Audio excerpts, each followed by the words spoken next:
बिस्मिल्लाहिर्रहमानिर्रहीम। बहुत बहुत शुक्रिया आप सबका। जम्मू कश्मीर के अंदर सरकार की तरफ से एक और बड़ा फ़ैसला लिया गया है और ये फ़ैसला उन लोगों के लिए है, राहत हज़ारों लोगों के लिए जो कई मरतबा हमें कॉल्स या मैसेजेस करके बताते थे कि हमने जनाब अपने इलाके के अंदर स्कूल बनवाया, सरकार ने स्कूल बनवाया लेकिन ज़मीन हमने दी, हमने लैंड डोनेट की, लेकिन सरकार ने जब ज़मीन ली थी तो तब ये कहा था कि या तो आपको आपके घर के किसी फ़र्द को, किसी नौजवान को नौकरी मिलेगी, अपॉइंटमेंट लेटर मिलेगा इस ज़मीन के एवज़, या फिर इसका मुआवजा सरकार की तरफ से आपको फराहम किया जाएगा। तो बरसों से लोग इंतज़ार कर रहे थे।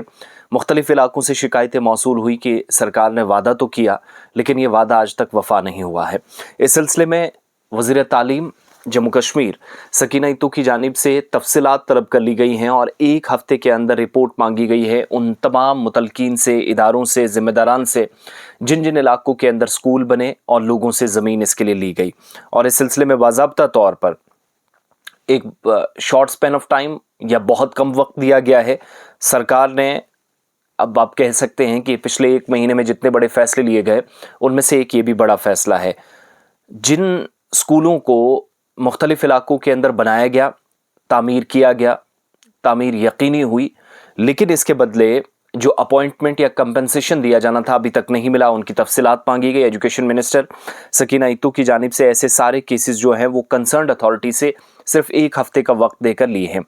इस सिलसिले में एक रिव्यू मीटिंग जो मिनिस्टर फॉर एजुकेशन सकीना इत्तू की तरफ से ली गई, इसमें डिपार्टमेंट के तमाम जिम्मेदारान से दोनों जगहों पर, दोनों प्रोविंसेस में कहा गया कि ऐसे केसेस की लिस्ट तैयार की जाए फौरी तौर से। और सकीना इत्तू ने कहा कि उनके नोटिस में आया है कि बहुत सारे इंडिविजुअल्स या इनफरादी तौर पर कई ऐसे लोग हैं या फैमिलीज़ हैं जो परेशानी के एक दौर से गुजर रहे हैं, तो सरकार उनकी मदद कर सकती थी। सरकार इन फैमिलीज़ को, जो उन्होंने ज़मीन सरकारी स्कूल तामीर करने के लिए दी है, उनको या तो नौकरी या फिर इसके बदले मुआवजा दे, फौरी तौर पर कम से कम इनको राहत मिल सकती है।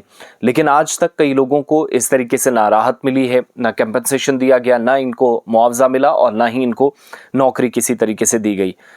तो अब ये एक हफ्ते का वक्त दिया गया है। आप सबको ये भी याद दिलाते चलें कि 7th पे कमीशन, जहां पर एक गवर्नमेंट एम्प्लॉय 7th पे कमीशन जम्मू कश्मीर के अंदर लेता है, कई ऐसे कंटिजेंट पेड वर्कर्स हैं जिनको आप CPWs कहते हैं, स्कूल एजुकेशन डिपार्टमेंट में हैं, उनको भी मंथली जो 250 से 500 के बीच पर डे लेते हैं और मंथली ये बहुत कम पैसा बनता है।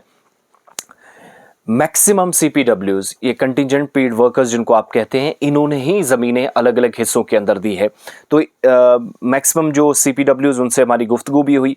उन्होंने कहा कि स्कूल एजुकेशन डिपार्टमेंट को स्कूल तामीर करने के लिए उन्होंने ज़िम्मेदारियां दी, जब दी गई तो उन्होंने ज़मीन इसके बदले दी, लेकिन आज तक ना नौकरी मिली, या अगर नौकरी मिली भी तो पक्का नहीं किया गया।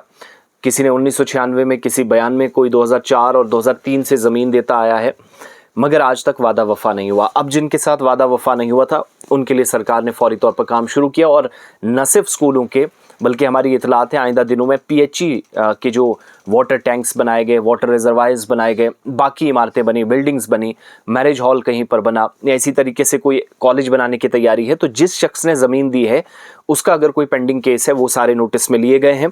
बाकी महकमों के लिए भी कोई अगर काम कहीं होना था, आप लोगों ने ज़मीन दी है, आप लोगों को ना मुआवजा मिला, ना नौकरी मिली है, तो उन लोगों के लिए राहत फौरी तौर से। ज़्यादातर CPWs हैं जिन्होंने बहुत ज़्यादा ज़मीनें दी हैं, पैसा ज़्यादा मिला नहीं है, उन लोगों के लिए फौरी तौर से राहत है। मैडम सकीना इत्तू की तरफ से इस बात का संजीदा नोटिस लिया गया है। तो एक हफ्ते में रिपोर्ट आएगी, रिपोर्ट के बाद कितने केसेस सामने आएंगे वो मुकम्मल तफसीलात मैं आपके सामने रखूँगा।